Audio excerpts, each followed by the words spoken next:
نبی پاک صلی اللہ علیہ وسلم کے مدینے آنے سے پہلے ایک شخص تھا، عبداللہ بن ابی سلول اس کا نام تھا۔ تو مدینے والے لوگ اس کو اپنا پیشوا مانتے تھے، اوس بھی خزرج بھی، اس کی تاج پوشی بھی کی، بڑی اس کی منتا تھی۔ جب حضور آ گئے تو اس کا کاروبار بند ہو گیا۔ اب لوگ یہ نہیں سمجھتے کہ میں غلط ہوں، لوگ کسی کے مفادات کو ٹھیس پہنچتی ہے تو مخالفت کرنے لگ جاتا ہے۔ اب اس کے حالات جب خراب ہوئے تو اس نے پتہ کیا کیا، جھوٹ موٹ کا کلمہ پڑھ لیا۔ سمجھ آ رہی ہے باتوں؟ جھوٹ موٹ کا، اور منافقوں کا ایک ٹولہ اس نے تیار کر لیا جس کا قرآن مجید نے سورہ منافقون میں ذکر کیا۔ ایک جنگ کا موقع تھا، نبی پاک صلی اللہ علیہ وسلم تشریف لے گئے تو عبداللہ بن ابی سلول بھی چلا گیا۔ حضرت عمر فاروق رضی اللہ تعالیٰ عنہ کے ایک غلام تھے، وہ پانی لینے کنویں پہ گئے۔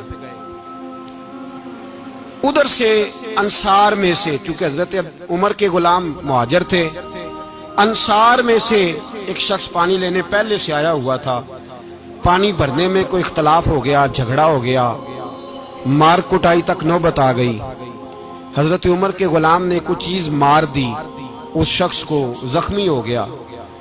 اس نے پکارا، عبداللہ بن ابی سلول نے سمجھا کہ موقع اچھا ہے، دوڑا ہوا آیا اور آ کر اس نے کہا، انصار مدینہ بھاگ کے آؤ، جلدی آؤ، اور بڑے غلط جملے استعمال کیے۔ کہنے لگا اگر ان لوگوں کو تم اپنا بچا کچا کھانے کو نہ دیتے مہاجروں کو تو آج یہ تمہارے سر پہ نہ بیٹھتے۔ معاذ اللہ، ایسی باتوں پہ کہا کرے، بولے یہ روزمرہ کی گفتگو میں عادت بنائیں، کوئی ایسی بات کرنی ہو تو معاذ اللہ استغفر اللہ کہہ کے کرنی چاہیے۔ اس نے کہا کہ معاذ اللہ اب ان کو بچا کچا نہ دیں تو یہ ہمارے سر پہ نہ بیٹھتے۔ شور کیا اس نے۔ ہمارے ہاں بھی سیانے بندے پنچایت کے لوگ وہ کہتے ہیں تو اس برادری کے بچے سے ہی مار کھا ہے، پتہ ہی نہیں چلا، جا اسے مار کے آ، سر پھاڑا، یہ کار پھوڑ دے اس کا سر، اور دیکھ میں دیکھ لوں گا بعد میں جو ہوگا۔ یہ عقل مند لوگوں کے مشورے نہیں، یہ جاہل لوگوں کے مشورے۔ ناراض نہ ہونا، پر یہ نبی پاک صلی اللہ علیہ وسلم نے فرمایا ہے، حضور کا فرمان ہے۔ یہ کن لوگوں کا کام ہے؟ بول کے بتائیں، بول کے۔ پڑھے لکھے سیانے بندے اس طرح کے مشورے یہ بالکل نہیں دیتے، جاہلوں کا کام۔ پکارا، مہاجر سارے اکٹھے ہو گئے، انصار سارے آ گئے، اور جب انصار آئے تو مہاجرین کو بھی پکارا، مہاجر بھی آ گئے۔ اب وہ گتھم گتھا ہونے لگے تو کسی نے جا کے محبوب پاک کے کان میں کہا، یا رسول اللہ وہاں تو مہاجر انصار لڑنے لگے۔ وہ پرانی لڑائیاں پھر سے جاگ گئی ہیں۔ نبی پاک تشریف لائے، حضور نے وہاں لفظ بیان کیے، فرمایا یہ تم نے کیا جاہلوں جیسا کام شروع کیا ہوا ہے؟ یہ کون سا کام ہے؟ اللہ کرے ہم سب اس کام سے باز آ جائے، آمین تو کہنا۔ اور تو اس برادری دے منڈے کوئی مار کھائے؟ برادری کیا ہوتی ہے؟ برادری تو تعارف کے لیے، اونچ نیچ کہاں سے آ گئی؟ کہا میرے رسول پاک علیہ الصلوۃ والسلام نے فرمایا تم جاہلوں جیسے کام کر رہے ہو۔ صلح کرائی، بات رفع دفع کرائی، لوگ چلے گئے، معاملہ ٹھنڈا ہو گیا۔ لیکن عبداللہ بن سلول نے کہا کہ میں یہ موقع خالی نہیں جانے دوں گا۔ پھر گیا وہ اور جا کے انصار مدینہ سے کہنے لگا، ایک دفعہ جا لینے دو مدینے، تم نے میری بات نہیں نہ سنی تو جو وہاں بڑے سردار بیٹھے ہیں ان سے بات کروں گا، اور معاذ اللہ ثم معاذ اللہ ہم ان بے عزت لوگوں کو مدینے سے نکال دیں گے، وہاں صرف عزت والے رہیں گے۔ یہ غلط جملے اس نے ادا کیے جس کو قرآن پاک نے سورہ منافقون میں بیان فرمایا ہے۔ اس نے یہ بات کی۔ ایک صحابی تھے حضرت زید رضی اللہ تعالیٰ عنہ، وہ سن رہے تھے، آ کے عرض کی، یا رسول اللہ صلی اللہ علیہ وسلم عبداللہ بن ابی سلول تو اس طرح کہہ رہا ہے کہ مدینے جا کے عزت والے دوسروں کو نکال دیں گے، اور تم اگر اپنا بچہ انہیں نہ دیتے تو معاذ اللہ آج یہ ایسا نہ کرتے۔ حضرت عمر نے بھی سن لیا، حضرت عمر نے بات سن لی، تلوار نکالی اور دوڑے۔ حضور نے بازو پکڑا، فرمایا کدھر جا رہے ہو؟ کہا یا رسول اللہ اگر آج سزا نہ دی تو کل اور بات بھی کرے گا، اور اگر آج ایک قتل ہو گیا تو باقی سیانے بن جائیں گے۔ یا رسول اللہ مجھے چھوڑے، میں ماروں گا۔ حضور نے فرمایا عمر چپ کر، وہ جھوٹ موٹ کا کلمہ پڑھتا ہے، لوگ کہیں گے کہ محمد ابن عبداللہ نے اپنے ساتھی مارنے شروع کر دیے۔ چپ کر، حوصلہ کر، صبر کر، دلیری کر۔ حضرت عمر کہتے ہیں میری حضور کے کہنے پر میں ٹھہر تو گیا، پر وہ میرے اندر جو آگ لگی ہوئی تھی ٹھنڈی نہیں ہو رہی۔ کہتے ہیں میں چپ تو کر گیا۔ نبی پاک علیہ السلام نے پوچھا عبداللہ بن نبی سلول سے تو نے یہ کہا ہے؟ کہنے لگا حاشا وکلا، میں نے بات ہی نہیں کی نا۔ اب لوگ کہنے لگے کہ زید تو نوجوان ہے، تو یہ بوڑھا آدمی ہے، چلو صحیح کہتا ہوگا۔ حضور بھی خاموش ہو گئے۔ اللہ پاک نے قرآن مجید نازل فرما دیا، فرمایا اللہ نے سن لی ان کی بات جنہوں نے یہ کہا ہے، اور پھر لفظ بڑے حسین ہے، فرمایا یہ کہتے ہم عزت والے ہیں؟ نہیں، وَلِلَّهِ الْعِزَّةُ وَلِرَسُولِهِ وَلِلْمُؤْمِنِينَ، فرمایا عزت تو اللہ کے پاس ہے، اللہ کے رسول کے پاس ہے، اور عزت تو مومنوں کے پاس ہے، مومنین کے پاس عزت ہے۔ یہ قرآن پاک نے سارا مضمون بیان کر دیا کہ عبداللہ بن نبی سلول غلط کہتا ہے اور حضرت زید صحیح کہتے ہیں۔ حضور نے کچھ نہیں فرمایا، جا رہا ہے قافلہ۔ جب مدینے کی سرحد آ گئی نا، حدود مدینہ منورہ کی شروع ہوئی، تو عبداللہ کا اپنا بیٹا، اس کا نام بھی عبداللہ بن عبداللہ تھا، اپنا بیٹا اس کا بڑا مخلص جانثار غلام تھا میرے رسول پاک صلی اللہ علیہ وسلم کا۔ وہ تلوار لے کے مدینے کی حد پہ کھڑا ہو گیا اور کہنے لگا میرے باپ، تو نے اتنی بے ایمانی کے لفظ کہے کہ میں ان کو نکال دوں گا؟ کہے اپنی زبان سے کہ میں ذلت والا ہوں، رسول پاک کو اللہ نے بڑی عزت عطا فرمائی، کہے ورنہ میں تیری گردن کاٹ دوں گا۔ بول، کہے حضور بھی عزت والے اور نبی پاک کے غلام بھی عزت، کہے اپنی زبان سے، کہے میرے رب کا یہ فرمان ہے وَرَفَعْنَا لَكَ ذِكْرَكَ، حبیب میں خود تیرے لیے تیری شانوں کو بلند فرما دوں گا۔ تو کہا کہے، تو دشمن ہو کے کہنے لگا میرے بیٹے مجھے معاف کر دے، مصطفیٰ تو بڑی عزتوں والے ہیں، ان کے غلام شانوں والے۔ جب بیٹا تلوار لے کے سامنے کھڑا ہوا، شہرت ہوئی، اب نبی پاک نے حضرت عمر کی طرف دیکھا، کہا عمر تیری بات صحیح تھی، اب جو ہوا یہ زیادہ صحیح تھا، وہ میں نے تجھے کہا حوصلہ کر، تدبر کر، وقت کا انتظار کر، یہ صحیح ہوا کہ وہ صحیح تھا۔ تو حضرت عمر فاروق کہنے لگے یا رسول اللہ، میں گواہی دیتا ہوں آپ واقعی اللہ کے سچے رسول ہیں صلی اللہ علیہ۔ اتنی اچھی رائے، وقت فیصلہ کرتا ہے، تدبر سے چلے، دانائی سے چلے، علم پیدا کرے، بردباری۔ ہمیں کئی دفعہ سجدہ صاف کرنا پڑتا ہے، ہم جو کہتے ہیں بات اس کے الٹ نکل آتی ہے۔ ہم کسی شخص کے بارے میں کچھ تبصرہ کر بیٹھتے ہیں، کچھ عرصے کے بعد ہمیں پتہ چلتا ہے کہ وہ تو ایسا تھا ہی نہیں، ہم نے غلط بات کر۔ ہم بغیر تحقیق کے، بغیر تفتیش کے، حوصلہ نہ ہونے کی وجہ سے، صبر نہ ہونے کی وجہ سے ہم بہت سارے کام کر گزرتے ہیں، پھر ہمیں نقصان ہوتا ہے۔ اپنی زندگی میں حلم نہ چھوڑیں، حوصلہ نہ، لڑائیاں ہوتی ہیں نا گھروں میں، اس کی وجہ خامد ہوتا ہے، بیوی نہیں ہوتی۔ یہ بات گھر جا کے بتانا کہ آج انہوں نے کہا لڑائی کی وجہ کون ہوتا ہے؟ نہ بولو تسی، پر میں تے آنکھ ہی چھڑیا ہے، وہ تو ریکارڈ ہو گیا ہے۔ لڑائی کی وجہ کون ہے؟ جڑے باتیں لڑتے ہیں وہ کوندے ہی نہیں پے۔ وجہ کون بنتا ہے جی؟ کیوں بلا؟ اس لیے کہ نبی پاک صلی اللہ علیہ وسلم نے فرمایا عورت کی اگل آدھی ہے تو تیری تو پوری ہے نا۔ تو اس کا مطلب ہے لڑائی اگر بچ سکتی تھی تو مرد کی وجہ سے بچ سکتی تھی، گھر میں امن ہو سکتا تھا۔ کہتے ہیں جی یہ بڑی بیوقوف ہے، میری سنتی نہیں۔ تو میں نے کہا جو اس سے بحث کر رہا ہے وہ سیانا ہے؟ بولیں، جو بحث کر رہا ہے وہ عقل مند ہے؟ بندہ تو چلو تھا وہ دانشور، شیکسپیئر، باتیں بعض اوقات اس کی کچھ ایسی ہیں۔ اس سے کسی نے پوچھا تھا عورتوں سے کون جیت سکتا ہے بحث میں، تو اس نے کہا تھا وہ جو ان سے بحث نہ کرے، جو ان سے بحث۔ تو بھائی تو وجہ اس لیے کہ حوصلہ تو نہیں کرنا تھا۔ نبی پاک علیہ السلام نے فرمایا بی بی ٹیڑھی لکڑی ہے، سیدھی کرنے کی کوشش کرو گے تو ٹوٹ جائے گی، سیدھی۔ تو پھر کتنا بیوقوف ہے جو پتھر سے سر رگڑ رہا ہے، کتنا نادان ہے جو یہ حرکت کر رہا ہے، دریا میں چھلانگ لگا کے کہتا ہے ڈوبوں گا نہیں۔ تو بھائی حوصلہ پیدا کرے، علم پیدا کرے۔ بہت ساری ایسی باتیں کرے کہ جس میں اشتعال آئے گا، فٹافٹ 3 لفظ طلاق کے دے دیے، اب بھاگا گیا مفتی صاحب کے پاس، او ہو 4 بچوں کا کیا بنے گا؟ اور یہ بات پکی ہے کہ بچوں کو صرف ان کی ماں ہی پال سکتی ہے، ان کی ماں۔ اور بات مجھے نہیں بھولتی، ایک شخص نے بیوی کو طلاق دے کے دوسری شادی کی. اس کا بیٹا تھا 10 سال کا. تو اس نے اپنے بیٹے سے کہا کہ بیٹے بتا پرانی اماں صحیح تھی یا یہ صحیح ہے؟ اس نے کہا نہیں ابا وہ تو جھوٹ بڑے بولتی تھی، یہ صحیح ہے. وہ جھوٹی تھی، وہ جھوٹ بڑے بولتی تھی میری سگی اماں، یہ سچ بولتی ہے.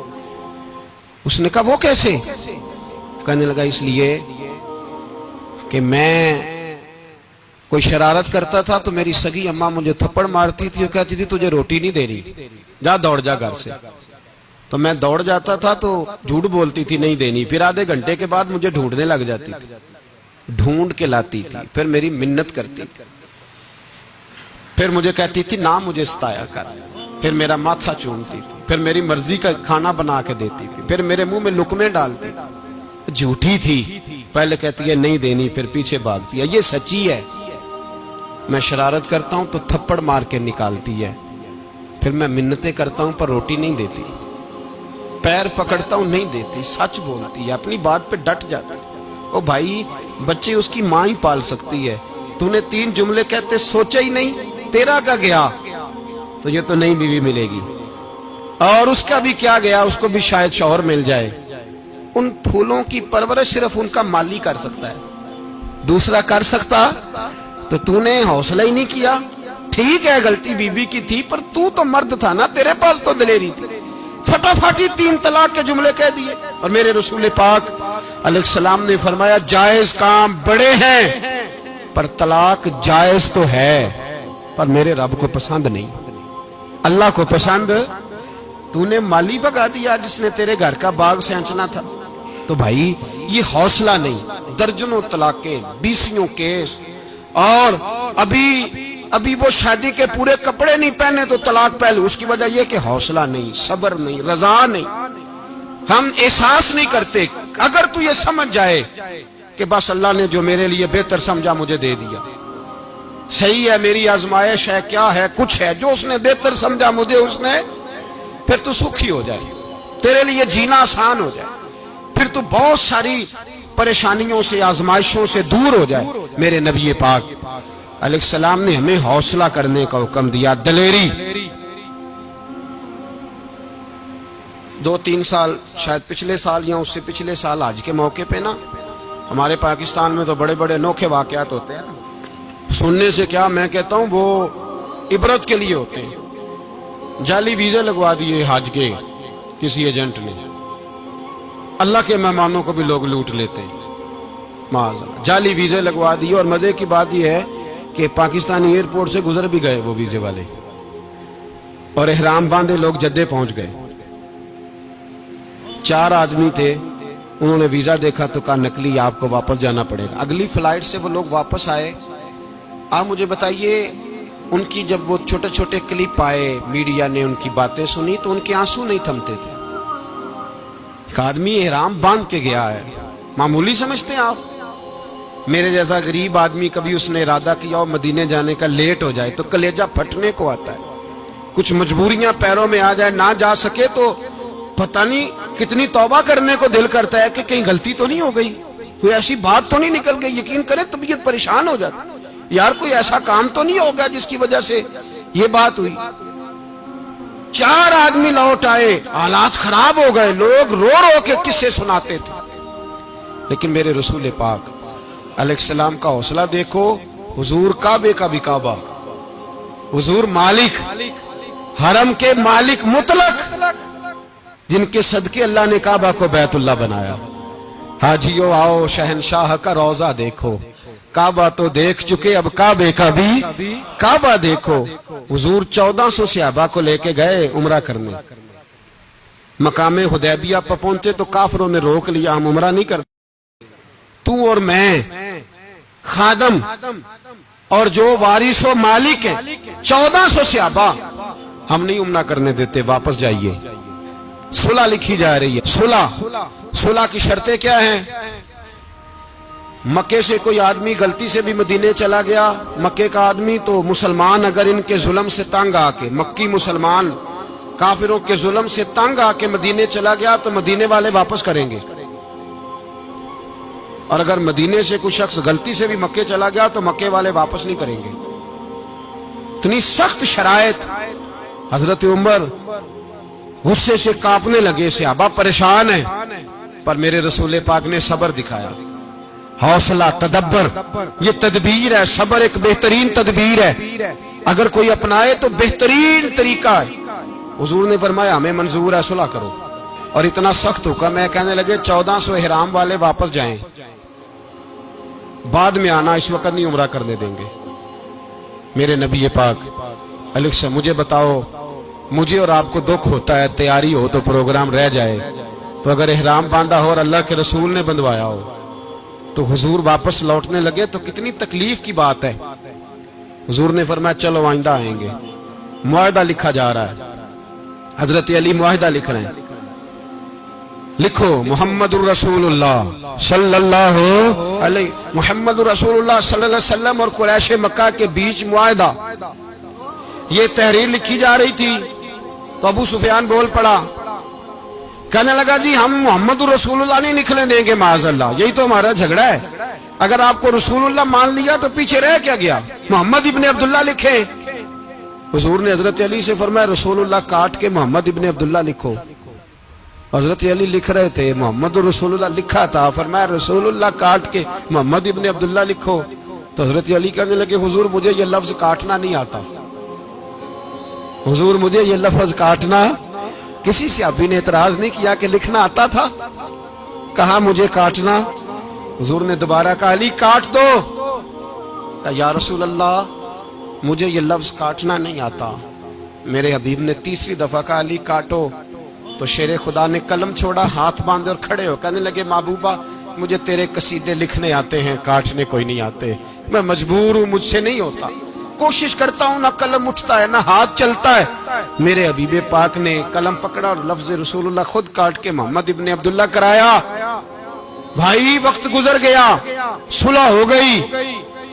یہ تدبر, یہ حوصلہ, یہ تدبیر میرے نبی نے فرمائی. اب تو 1400 کو مکے نے نہ داخل ہونے دیا, لیکن 1 سال ہی گزرا, تھوڑا ہی وقت گزرا, میرے رسول پاک 10,000 کو لے کے مکے میں داخل ہو گئے. 10,000. اس نے فائدہ دیا. حکمت کیا تھی, تدبر کیا تھا. قریش روز لڑائی کرنے آ جاتے تھے, تبلیغ ہی نہیں کرنے دیتے تھے. ان سے صلح ہو گئی تو نبی پاک نے کیسر کو خط لکھا, کیسر روم کو, ہرکل کو. دور دراز تبلیغ پھیل گئی, مسلمان 100,000 سے زیادہ ہو گئے. ان کی طرف سے اب وہ لڑائی بند ہو گئی. میرے حبیب پاک علیہ السلام کے حوصلے نے کمال دکھایا, اس تدبیر نے فائدہ دیا امت مسلمہ کو. 10,000 کا لشکر لے کے حضور کعبے میں داخل ہوئے. کل جو ابو سفیان کہتے تھے نا محمد رسول اللہ لکھنے نہیں دوں گا, آج وہ خود کہہ رہے تھے اشہد ان لا الہ الا اللہ واشہد ان محمد رسول اللہ صلی اللہ علیہ. کل جو کہہ رہے تھے کہ میں یہ لفظ نہیں لکھنے دوں گا, آج ابو سفیان کی حویلی میں لاکھوں لوگ, ہزاروں لوگ بیٹھے تھے اور سارے کہہ رہے تھے محمد الرسول اللہ محمد الرسول اللہ محمد الرسول اللہ صلی اللہ علیہ وسلم. میرے محبوب کی تدبر نے, فقاہت نے, اور پھر کمال ہوا. 1400 کہاں اور 1,44,000 کہاں. 1400 کہاں اور 1,44,000. 1400 کو نہیں جانے دیا عمرہ کرنے. میرے رسول پاک 1,44,000 کو لے کے حج کرنے چلے گئے. حضور نے حج کیا, ہر طرف لبیک لبیک کی صدائیں بلند ہوئی. یہ میرے نبی پاک کا تدبر ہے, حوصلہ ہے. اگر وقتی طور پہ حوصلہ کر جاؤ گے, دلیری کر جاؤ گے, آنے والا وقت آسان ہو جائے. حوصلہ نہیں, صبر نہیں, سکون نہیں, 2-4 باتیں, یہاں تک کہ لوگ ابا جی کی بات برداشت نہیں کرتے. ایسے جملے کہہ دیتے ہیں جو دوبارہ پلٹ کے نہیں آتے. ماں کو لفظ نہیں بولتے, باپ کی روح تک چھلنی کر دیتے ہیں وہ جملے. لیکن لوگ اس وقت حوصلہ کرنے, اور ہم پنجابی لوگوں نے تو گنجائش ہی بڑی دے دی ہے. کہتے ہیں بچہ ہے جے ایک ہی ہے, ایک میں حوصلہ کرے کی ہے ماشاءاللہ. تو اگر جوان ہو گیا تو کہتے ہیں گرم خون ہے, مکہ کب. اگر بوڑھا ہو گیا تو کہتے ہیں بوڑھوں میں حوصلہ نہیں ہوتا, نہ بچے میں نہ تو کس میں حوصلہ ہوگا؟ بولے کسی میں بھی نہیں. چھٹی سب کو فتویٰ مل گیا نا, یہ بچہ ہے جی, ابھی یہ تو بچہ ہے, آپ تو سیانے بیانے ہیں, یہ بچہ ہے. کمال ہو گئی ہے بھائی. کیا مطلب ہے بچہ ہے؟ بچے کو سارا پتہ ہے, ہر چیز اسے آتی ہے, حوصلہ کرنا ہی نہیں آتا. اور پھر کہہ دیا وہ تو گرم خون ہے. وہ کیا بات کرتے ہو, گرم خون؟ ابے کے گلے پڑ گیا گرم خون, اس کو کھڑا کرو نا ایس پی کے سامنے اور اس کو کہو مار تھپڑ اس کے منہ پہ, تیرے گرم خون کا پتہ چلے. غریب کے یہ گلے پڑ گیا, اس کو کھڑا کرو ایس ایچ او کے سامنے, پھر پتہ چلے گا خون کتنا گرم ہے. وہاں بالکل چپ ہے, بالکل خاموش ہے. اور گرم خون اس کا صرف اماں کے لیے, جلال صرف رہ گیا اگر غریب گھر کی بیٹی بیاہ کے لایا تو صرف اس کے لیے. کوئی ایسی بات نہیں. ہم بڑے سیانے, ہمارا غصہ بڑا سمجھدار ہے, ہمارا وہ گرم خون بڑا سیانا ہے. وہ جہاں دیکھتا ہے کہ معاملہ ہلکا ہے تو وہاں وہ گرم خون جلال میں, اور جہاں دیکھتا ہے کہ سامنے والا تگڑا ہے تو وہاں وہ گرم خون فوراً ٹھنڈا ہو جاتا ہے. حوصلہ پیدا کریں. زندگی حوصلے مند لوگ جیتے ہیں, جو حوصلے مند نہیں ہوتے وہ تو زندگی کا ایک سال لطف سے نہیں جی پاتے. حوصلہ کریں, مسکرائیں. میرے نبی پاک صلی اللہ تعالی علیہ وسلم نے نا عثمان بن طلحہ, کعبے کی چابی ان کے پاس ہوتی تھی, تو حضور نے ایک دن فرمایا عثمان, اچھا یہ نہیں تھا کہ عثمان خاص لوگوں کو چابی کعبہ کھول کے دکھاتے تھے, بلکہ ان کو قریش کی جانب سے یہ حکم تھا کہ جو بھی تجھے کہے تو نے کعبے کا دروازہ کھول دینا. نبی پاک علیہ الصلوۃ والسلام نے نا ہجرت سے 2-4 دن پہلے کہا کہ عثمان ذرا چابی دو, میں نے کعبہ اندر سے دیکھنا ہے. بڑے ٹھنڈے دل سے ذرا سننا, ادھر دیکھو میری طرف, ادھر دیکھیے گا ذرا میرے بھائی. میں نے ایک بندے سے کہا یار پانی کی بوتل دینا دکاندار سے, ایک ہے اس نے کہہ دیا نہیں میرے پاس. اس بات کا کوئی غصہ بولیے, اور اگر وہ کہے سارے زمانے کو ملے گی آپ کو نہیں دینی, پھر بولے میرا خیال ہے چپ کر کے ہنس کے آ جائیں گے, سوال ہی نہیں پیدا ہوتا. ہم کہیں گے مجھے نہیں نہ دینی, تو نے تو دکان اٹھا یہاں سے, بند کاری سے. کیا مطلب ہے سب کو دینی ہے تجھے نہیں دینی, کیا معنی ہے اس کا؟ لے کے جاؤں گا, جھگڑا ہوگا, بحث کریں گے. عثمان بن طلحہ سے حضور نے فرمایا دروازہ کھولو, کعبہ دیکھنا ہے. عثمان کہنے لگا میں ساری دنیا کو دکھاؤں گا, آپ کو نہیں دکھاؤں گا. کتنی سخت بات ہے, پر قربان جائیں رسول اللہ کے حوصلے پہ صلی اللہ علیہ. عثمان کہتے ہیں میں نے یہ بات کی تو نبی پاک مسکرانے لگے, اور میں اچھا نہیں دینی, تو حضور نے نا مسکرا کے اور میری کمر پہ تھپکی دی, فرمایا اچھا یاد رکھنا یہ چابی میں تجھ سے لے لوں گا, اور جس کو میرا دل کرے گا میں اس کو دوں گا. عثمان کہتے ہیں روز رات کو نبی پاک کے یہ جملے میرے کانوں میں گونجا کرتے تھے, گونجتے تھے کہ حضور نے فرمایا. کہتے ہیں جس دن پتا چلا نا نبی پاک 10,000 کا لشکر لے کے آ رہے ہیں, تو ابو سفیان میٹنگیں کر رہے تھے, مکے کے سارے سردار تیاری کر رہے تھے, اور میرے کانوں میں ایک ہی لفظ تھا کہ حضور نے فرمایا میں چابی لے لوں گا, پھر جس کو میں چاہوں گا اسے دوں گا. عثمان کہتے ہیں حد ہو گئی, وقت گزر گیا, حضور آ گئے, طواف فرمایا, اور طواف کے بعد میرے نبی پاک علیہ السلام نے فرمایا بلاؤ نا ذرا عثمان کو.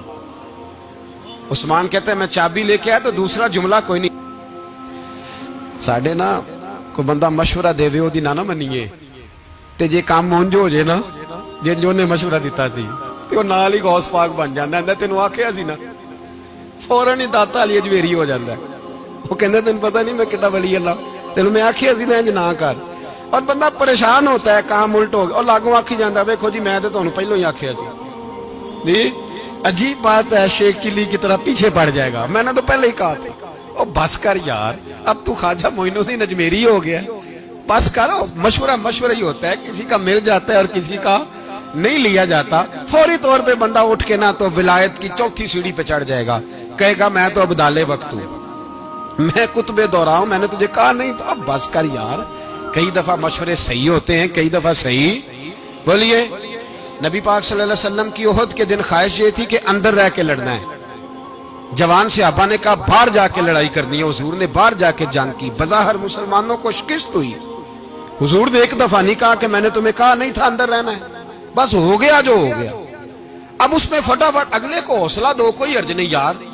نبی پاک سب بولیے صلی اللہ علیہ وسلم، میرے حبیب پاک علیہ الصلوۃ والسلام نے نا کہا عثمان کو بلاؤ. عثمان آئے تو عثمان کہتے میں نے چابی دی تو میں تیار تھا، میں تیار تھا کہ اب میری بات ہوگی اور رسوائی ہوگی. لیکن کہتے ہیں قربان جائیں مصطفیٰ نے تو یہ جملہ بھی نہیں کہا کہ میں نے تجھے کہا نہیں تھا، یہ بھی نہیں کہا. حضور نے چابی لی، کعبے کے بت صاف کیے، نماز پڑھی، واپس آئے. فرمایا عثمان میرا وعدہ تھا تیرے ساتھ کہ جس کو میں چاہوں گا چابی دوں گا، یہ لو چابی میں تجھے ہی دینا چاہتا ہوں، لے لو رکھ لو. عثمان کہتے ہیں وہ چابی نہیں میرے طرف آ رہی تھی، میری طرف ایمان آ رہا تھا. وہ چابی نہیں آ رہی، ایمان آ رہا تھا میری جانب. کہتے ہیں میرے ہاتھوں میں چابی آئی اور میری زبان پہ کلمہ توحید جاری ہو گئی. بھائی تدبر، حوصلہ، صبر، رضا. ہمیں تو ٹائم بھی نہیں گزارنا تھا. گھر کا ماحول، گھر کے اندر رہ کے لوگ دکھی ہیں، اس لیے کہ ہماری طبیعتوں میں حوصلہ نہیں، ایک منٹ کے لیے نہیں، ایک سیکنڈ کے لیے بھی ہم یہ برداشت نہیں کرتے کہ چلو تھوڑا انتظار کریں، وقت کو دیکھیں، موقع کو دیکھیں. میرے نبی پاک علیہ الصلوۃ والسلام پہ اتنی مصیبتیں آئیں کہ پہاڑ پہ آتی تو وہ ریزہ ریزہ ہو جاتے، لیکن کسی مقام پر بھی حضور علیہ الصلوۃ والسلام شکوہ کرتے نظر نہیں آتے. ہم غریبی کا رونا روتے ہیں، ہر چوتھا آدمی کہتا ہے بڑا غریب ہوں، لیکن میرے نبی پاک علیہ الصلوۃ والسلام نے چوتھے دن کھجور کھائی، سرکہ کھایا ہے اور موٹے بان کی چارپائی پہ آرام کیا. حضرت عمر نے کہا حضور کتنی تکلیف ہے؟ فرمایا عمر کوئی تکلیف نہیں، تھوڑا سا تو وقت ہے، جنت میں جائیں گے، ساری نعمتیں اللہ نے ہمارے لیے تیار کی ہوئی ہے. راضی بالرضا، راضی بالرضا، کوئی کسی قسم کا مسئلہ نہیں. ہمیں آزمائشیں آتی ہیں، تکلیفیں آتی ہیں، بیماریاں آتی ہیں، لوگ چھوٹی چھوٹی بات پر پریشان ہو جاتے ہیں، ذرا ذرا سی بات پر شکوہ کرتے ہیں. میرے رسول پاک علیہ السلام نے فرمایا جب میرا رب کسی کو بیمار کرتا ہے تو 2 فرشتوں کو بھیجتا ہے، جاؤ میرے بندے کی تیمارداری کر کے آؤ. اللہ اکبر، خود رب بھیجتا ہے، جاؤ میرے بندے کی. تو مجھے بتائیے جب اللہ بھیجے تو پھر تندرست خوش نصیب ہوا کہ بیمار؟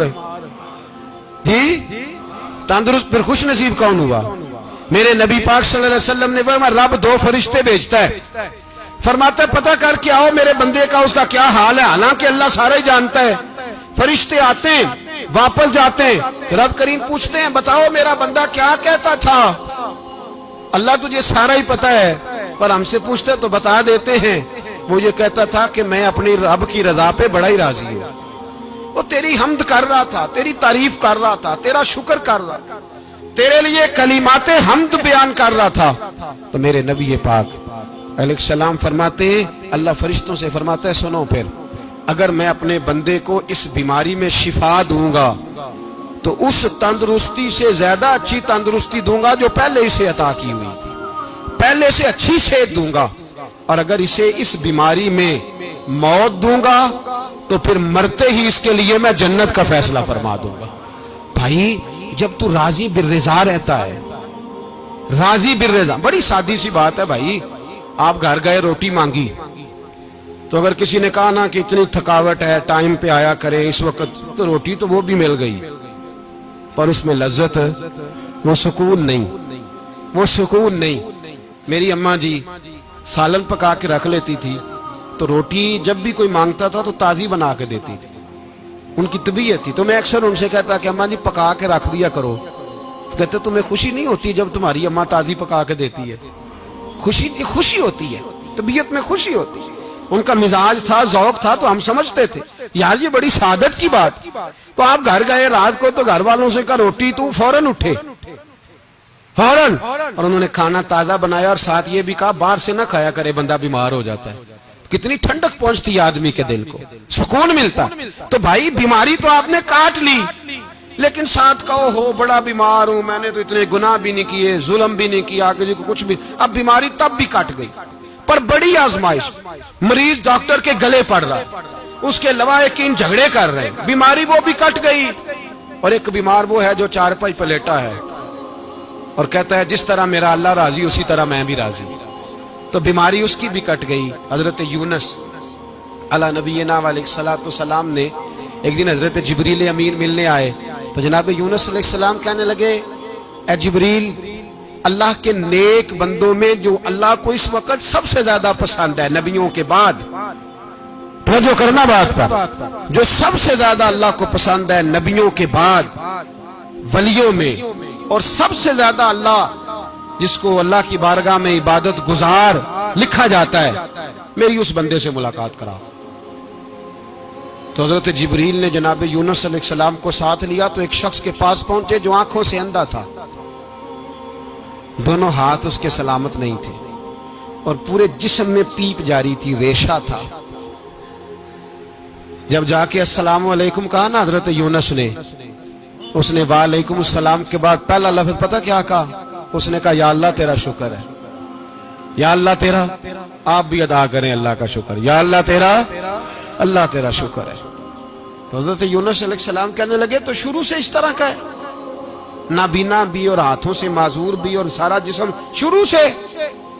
تو بڑے ہی خوبصورت لفظ اس بیمار نے کہے، کہنے لگے نہیں حضور، میں بالکل ٹھیک ٹھاک تھا، جب تک میرے رب نے چاہا کہ یہ دنیا کو دیکھے تو تب تک اس نے مجھے آنکھیں دیں، اور جب اس نے چاہا کہ اب اس کا دیکھنا بہتر نہیں تو اس نے واپس لے لی۔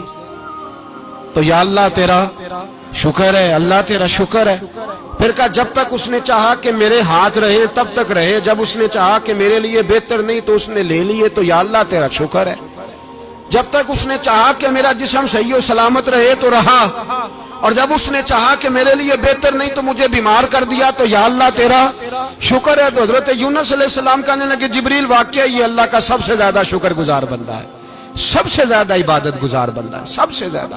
میرے نبی پاک علیہ السلام نے فرمایا میرا مومن ہر حال میں ہی نفع میں ہے، نعمت ملے تو شکر کر کے نفع، مصیبت آئے تو صبر کر کے نفع، اپنی زندگی میں تحمل، بردباری، علم پیدا کرے، حوصلہ پیدا کرے۔ ہر آنے جانے والے شخص کے مزاج کے مطابق اسے نہ ملے، اپنا مزاج صحیح رکھے، اپنی طبیعت کے مطابق اپنے ماحول کو برقرار رکھیں۔ علم کے ساتھ گزارا کرو گے تو رشتہ داروں سے بھی بنی رہے گی، دوستوں سے بھی بنی رہے گی، ہر ایک سے تعلق رہے گا۔ اور اگر آپ کے اندر یہ حوصلہ نہیں تو پھر سارے معاملات پریشانی کا شکار ہو جائیں گے۔ یہ تو آج کا مضمون تھا۔ ہمیں نا لوگ مشورہ دیتے ہیں، کہتے ہیں پیر صاحب درویشوں کو سیاست کی بات نہیں کرنی چاہیے، دیتے ہیں نا مشورہ لوگ؟ جی تھوڑا تھوڑا بول دیں، تھوڑا تھوڑا دیتے ہیں نا۔ اگرچہ ہم ان کی بات نہیں مانتے، اس لیے کہ اقبال نے کہا تھا جدا ہو دین سیاست سے تو رہ جاتی ہے چنگیزی، جدا ہو دین سیاست سے تو، اور پہلا فکرہ یہ ہے کہ جلال بادشاہی ہو یا جمہوری تماشا ہو، جدا ہو دین سیاست سے تو رہ جاتی ہے۔ اس نے کہا جب سیاست اور دین علیحدہ علیحدہ ہوتے ہیں تو چنگیز خان اور ہلاکو خان پیدا ہوتے ہیں۔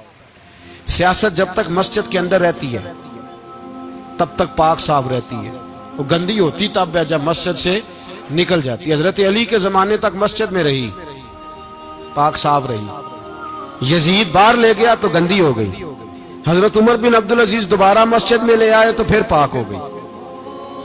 لیکن پھر بھی ایک ساتھی نے مجھے کہا تو اس کی بات میں، سب کی باتیں نہیں مانتا، اس کی بات میری سمجھ میں آئی۔ وہ کہنے لگا جی اصل بات یہ ہے کہ سیاسی تبصرے تجزیے ہم اخباروں میں ٹی وی پہ جا کے بیٹھے، جا کے بڑی مہربانی میری طرف دیکھیں، وہ ہم سنتے رہتے ہیں تو ہمارا دل کرتا ہے مسجد میں صرف ہم رسول اللہ کا پیار ہی سنیں۔ تو میں نے کہا یار تیری بات دل کو لگتی ہے، یہ بات صحیح ہے، چلو یہ نیت اچھی ہے، یہ تیرا نظریہ ٹھیک ہے، مان گئے ہم۔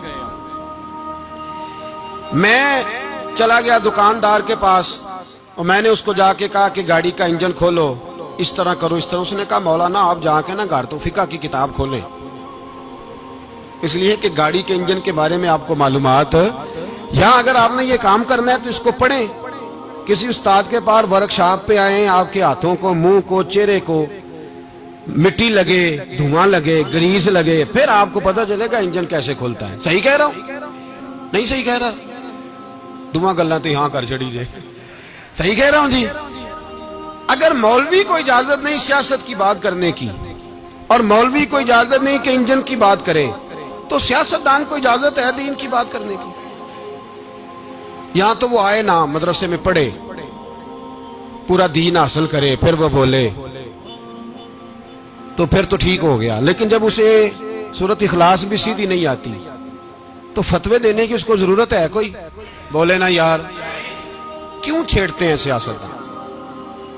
ہم نہ پچھلے جمعے جلوس نکالنا چاہ رہے تھے ختم نبوت کی ترمیم کے حوالے سے، حکومت وقت نے کہا کہ ہم واپس لیتے ہیں، تو میرے بہت سارے دوستوں نے کہا جی نکالنا چاہیے، انہوں نے کیا کیوں؟ میں نے کہا یار لوگوں کو بھی پریشان نہیں کرنا چاہتے، ہماری اپنی سڑکیں ہیں، کسی کو بس ٹھیک ہے، انہوں نے واپس لے لی تو بات ختم ہو گئی، ہم مان گئے، تسلیم کر لیا۔ اتنا ہمارا مطالبہ ہے کہ اس آدمی کو ضرور سزا دو جس نے یہ ترمیم کی ہے، لیکن ہم نہیں کرتے، کوئی نہیں نکلے، نہیں نہ نکلے بولے ہیں۔ تو وزیر قانون صاحب کو کیا مصیبت بنی ہوئی ہے نیا فتویٰ دینے کی؟ کہ ہے کوئی شوق انہیں دینا چاہیے فتویٰ؟ کہتے نہیں مرضیوں میں ہمارے درمیان تھوڑا ہی فرق ہے۔ مجھے یوں لگتا ہے کہ یہ جان بوجھ کر کوئی نہ کوئی ایسی شرارت کرتے ہیں جس سے لوگ اشتعال میں رہیں، جان بوجھ۔ حلم، حوصلہ، صبر ذات کے بارے میں تو ہے، لیکن اگر کوئی رسول پاک کی بے ادبی کرے تو پھر حوصلے کی بات ہے ہی نہیں، پھر تو جہاد کی بات ہے۔ اور میں دیانتداری سے مسجد میں باوضو بیٹھ کر جمعے کے دن مشورہ دیتا ہوں حکومت کو اور وزیر قانون کو مشورہ دیتا ہوں کہ نہ فرعون کی حکومت ساری زندگی رہی، نہ نمرود رہا، نہ جاج بن یوسف رہا، نہ یزید رہا، اور یار درباری بن کے حکمرانوں کی چاپلوسی کرتے کرتے تم یہاں تک آ گئے ہو کہ اب نبی پاک کی عزت کو ہاتھ ڈالنا شروع کر دیا ہے۔ اور آپ یقین کریں سیاسی جماعتوں کا اتنا برا حال ہے کہ ان کے لیڈر کے بارے میں کوئی بات کرے تو پاگل ہو جاتے ہیں یہ احتجاج کر کر کے، اور اس نے ڈائریکٹ کہہ دیا کہ ختم نبوت کا مسئلہ ہی کوئی نہیں، جو دین کی بنیاد ہے، کسی کو پرواہ نہیں۔ مجھے تو ان لوگوں کی فکر ہو رہی ہے جن لوگوں نے انہیں ووٹ دیے ہیں، وہ اللہ کو کیا جواب دیں گے؟ اور یہ اللہ ماشاءاللہ ساری سیاسی جماعتیں اس طرح کی۔ اور میرا وزیر قانون صاحب کو بھی مشورہ ہے کہ زندگی بڑی تھوڑی ہے، بڑی تھوڑی، اللہ سب کو معاف کرتا ہے، اپنے رسول کے غداروں کو معاف نہیں کرتا۔ اور یہاں تمہاری گاڑیوں پہ جھنڈے لگے ہوئے ہیں، وہاں بھی تمہارے جھنڈے لگیں گے، پر اس لیے لگیں گے کہ یہ غدار ہیں ناموس رسالت کے، یہ جھنڈے لگیں گے۔ شرم کرو اور ڈر جاؤ، بس کر دو، تمہارے منہ میں اب دانت پورے نہیں رہے۔ کوئی شوگر کا مریض ہے تو کوئی بلڈ پریشر کا، تو کوئی ہارٹ کا، تو کوئی کینسر کا۔ شرم کرو اور اپنی قبر کی بھی تھوڑی سی فکر کرو۔ بتاؤ پاکستان کے کتنے صدر گزرے، وزیر اعظم گزرے، تو ان کی قبریں کہاں ہیں؟ کوئی جاتا ہے ان کی قبروں پہ؟ کسی کو خبر ہے؟ کیوں اپنے لیے جہنم کٹھی کرتے؟ سارا کچھ دنیا داری رہ گئی ہے، سارا کچھ صرف یہی رہ گیا۔ حضرت ابو بکر سردار تھے، حضرت عمر سردار تھے قبیلے، حضرت عثمان سردار تھے، انہوں نے سرداریوں کو ٹھوکر مار کے رسول اللہ کے قدموں میں بیٹھنا پسند کی، سرداریاں چھوڑ کے غلام بن گئے۔ تم سرداریاں بچانے کے لیے رسول اللہ کی غداری کرتے ہو، شرم نہیں آتی؟ اور قوم شکوہ ہے مجھے ان لوگوں سے جو مولوی تو کہہ دیتے ہیں تو سیاست نکار، اور کسی سیاست دان کو منع نہیں کرتے کہ جب تجھے سورت فاتحہ بھی نہیں آتی تو تجھے کس نے اجازت دیا اتنی بڑی بات؟ اور میں نے پچھلے سے پچھلے جمعے بھی کہا تھا، پھر کہتا ہوں اور آن دی ریکارڈ کہتا ہوں، مرزائی کل بھی کافر تھے، آج بھی کافر، اور قیامت تک، اور جو ان کے کفر میں شک کرے وہ بھی، اور پکا بے ایمان ہے، کافر ہے۔ وہ وزیر قانون ہو یا صوبائی ہو یا وفاقی ہو، من شک فی کفر ہی فقط کفر، جو مرزائی کے کفر میں شک کرے وہ بھی کافر ہے۔ ہمارے رسول آخری رسول ہے، ہم کسی کو یہ اجازت نہیں دیں گے کہ وہ ختم نبوت میں رکھڑا ڈالنے کی کوشش کرے، ہم کسی کو یہ اجازت ہے۔ اور تم نے قوم کو لوٹا، لوٹتے رہو، اب ایمان پہ ڈاکے تو نہ ڈالو۔ تمہیں دولت لوٹ کے پیٹ نہیں بھرا، اب ایمان لوٹنا شروع کر لیا ہے۔ تمہارا فیکٹریاں لوٹ کر، قومی خزانہ لوٹ کر پیٹ نہیں بھرا، بھائی مانو اب دین بیچ کر اپنی حکومتیں پکی کرو گے۔ اور وہ لوگ بھی تیار ہو جائیں جو ان بھائی مانوں کو منتخب کرتے ہیں، ان سے بھی سوال کرے گا ختم نبوت کا موضوع قیامت کے دن کہ تم بتاؤ، ان کو سپورٹ کرتے تھے جو رسول اللہ صلی اللہ علیہ وسلم کے بعد بھی کسی نبی کو نبی ماننا درست جانتے تھے؟ شرم آنی چاہیے، خیال ہونا چاہیے۔ اور میں نے کہا کہ ہمارا دل نہیں چاہتا، آپ یقین کریں، ہمیں شوق ہے جلوس نکالنے کا، تمہارے خلاف باتیں کرنے کا۔ تم نے روز تھرمامیٹر نکالا ہوتا ہے، چیک کرتے ہو کہ ایمان کتنا ہے کتنا نہیں ہے۔ یہ پاکستان اگر صوبہ سندھ ہے تو وہ حضرت عبداللہ شاہ غازی کا ہے، اگر بلوچستان ہے تو حضرت بابا عبد الرحمان کا ہے، اور اگر پشاور ہے تو وہ صوفیاء کا ہے، اور اگر یہ دھرتی پنجاب ہے تو یہ داتا علی اجویری کی ہے، یہ بابا فرید الدین کی ہے۔ اس میں کسی غدار کو قبضہ کرنے کی اجازت بالکل نہیں ملے گی، اور ہم وہ لوگ بھی نہیں جو چپ کر کے اندر سوتے رہیں، قوم جو کرتی ہے کرتی رہے، ہمیں پرواہ نہیں، نہ ایسی کوئی بات نہیں۔ کوئی بندہ نہ سمجھے کہ انہیں ہوش نہیں، انہیں پتہ نہیں، ہمیں سارا کچھ ہی آتا ہے۔ پھر اگر کل کو کوئی ممتاز قادری پیدا ہو گیا تو شکوہ نہ کرنا، کل کو کوئی پھر سے عامر چیمہ نکل آیا تو شکایت نہ کرنا، یاد رکھنا۔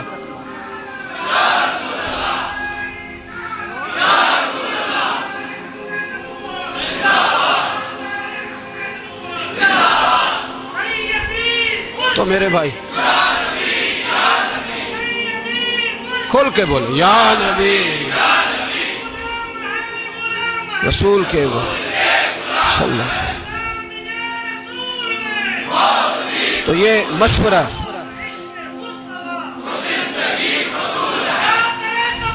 جزاک اللہ، تو یہ تمہیں مشورہ ہے۔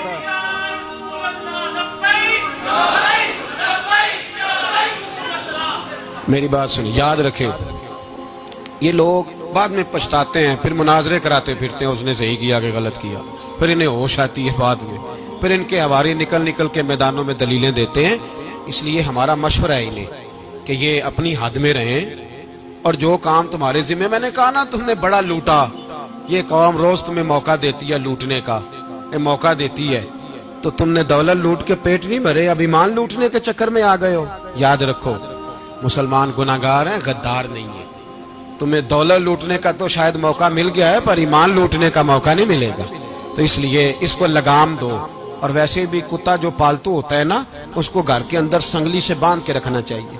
یہ تمہارے بوٹ چاٹتے ہیں، بھونکتے ہیں تمہارے حق میں، وزارتیں لیتے ہیں، ہم نے تو کوئی وزارت نہیں لی تم سے، اور نہ ہمیں شوق ہے اس لیے کہ ممبری کیا کرنی ہے جس کو ممبر رسول عطا کر دیا جائے، اس نے کیا کرنی ہے یہ ممبریاں جس کو پکا پکا ممبر رسول دے دیا جائے، تو اس لیے اس سے باہر آؤ۔ میں نے کہا بڑے بڑے نمرود، فرعون، قارون دفن ہے، تمہارا بھی نام تک نہیں ہوگا، بالکل نام نہیں ہوگا۔ اس لیے ہمارا مشورہ، اور آپ لوگ بھی آئے نا یہ اگلے سال، تو ان کو کھڑا کر کے پوچھ لینا، اسلامی جمہوریہ پاکستان کا تم نے ایم پی ایم نے بننا ہے، پہلا کلمہ ہی صحیح سنا دو، چلو خدا کا واسطہ یہی بتا دو کہ تمہیں نماز بھی ڈھب سے آتی ہے کہ نہیں، اور آپ کی موج ہے، آپ بٹھا لیتے ہیں سر پہ، کیا کریں، سمجھانے والے مفت گناہگار ہو گئے اور بہکانے والے سب تمہارے یار ہو گئے۔ اس لیے یہ چھیڑتے ہیں جان بوجھ کے، اور پھر جب کوئی ممتاز قادری علیہ رحمہ پیدا ہوتے ہیں پھر انہیں دشواری ہوتی ہے، پھر ان کا جینا مشکل ہو جاتا ہے، یہ موقع دیتے ہیں، پتہ نہیں کس کے ایجنڈے پہ عمل کر رہے ہیں۔ میرا سوال یہ ہے، میں نے پچھلے جمعے پھر میرا سوال ہے کہ میں پوچھتا ہوں اس آدمی کو ضرورت کیا ہے ختم نبوت پر بات کرنے، جب امت مسلمہ کے متفق کا فیصلہ ہے کہ مرزائی کافر، اسمبلی نے بل پاس کر دیا کہ مرزائی، ان کو اقلیت قرار دے دیا، اور جب سے وہ اقلیت بنے نہ ہم نے ان کی عبادت گاہ جلائی، نہ ہم نے ان کو قبروں سے نکالا، نہ ہم نے، بس ٹھیک ہے جیسے عیسائی رہتے ہیں، یہودی سے کس ملک میں رہتے ہیں وہ بھی رہیں، اقلیت بن کے رہے، کوئی اعتراض، پر تم انہیں کھینچ کھونچ کے کیوں قریب کرتے ہو؟ تمہارا کیا جرانہ ہے ان کے ساتھ؟ بتاؤ تو صحیح۔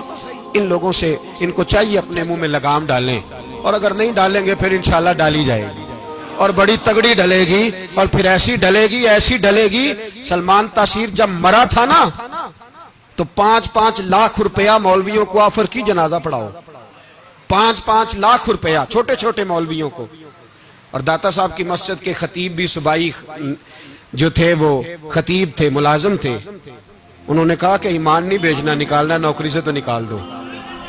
اور بادشاہی مسجد کا مولوی جس کا پتہ نہیں چلتا کبھی کدھر چلا جاتا ہے کبھی کدھر، یہاں تو وہ بھی کھڑا ہو گیا، اس نے کہا نا ایمان نہیں بیچنا۔